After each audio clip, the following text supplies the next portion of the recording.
And now, as Nigerians continue to struggle for economic development, Abuja indigenous inhabitants have lamented to the FCT government for marginalization on lack of access to social amenities and good governance. They disclosed this in a project launch held in Abuja. Pamela Ajero has more.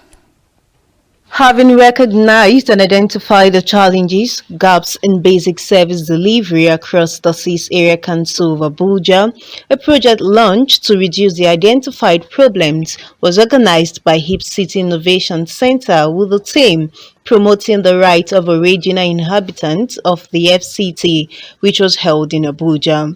The Executive Director Fct Innovation Center, Basil Basi, stated that the project is to support local communities in the 17th chiefdom of FCT, from Abaji to Kwali, Gwagwalada to Kuje, Amak to Buhari, in holding government to account in the delivery of basic services and inclusion of citizens in government plans and actions, and to demand to be treated fairly.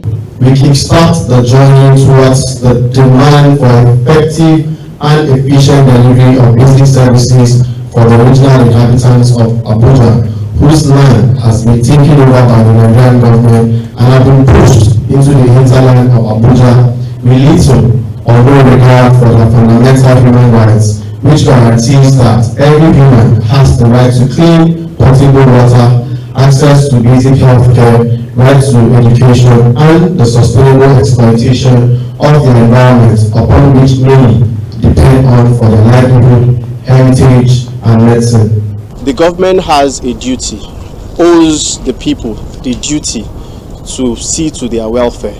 So if government is not able to provide education, provide basic health care, provide water, sanitation, hygiene, it also means that government have failed.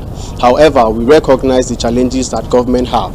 And one of those key things we want to do through this project is to create communication platforms where government can also communicate effectively what the challenges are. If citizens know that you don't have funds to, say, construct a borehole, and you're sincere about it, citizens can sit with you, private sectors can come with you, sit with you on the table to design ways where these services can be provided for, and citizens will be happy to pay if they have to, because there is transparency and there's also accountability. But what we have seen over time is that there is lack of transparency, there's also lack of accountability on the part of the supply actors.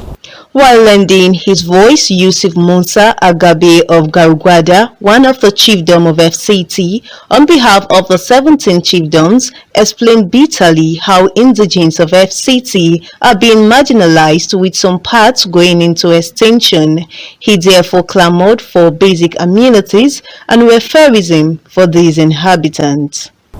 First and foremost, I want to tell you categorically, I'm one of the autonomous natives of Federal Capital City here. That's Abuja, and I belong to the ethnic group called Gede language. And this, I want to state here also that we've been marginalized as the autonomous native, and we are here for emancipation, which this very innovation today has come to our aid by the grace of God.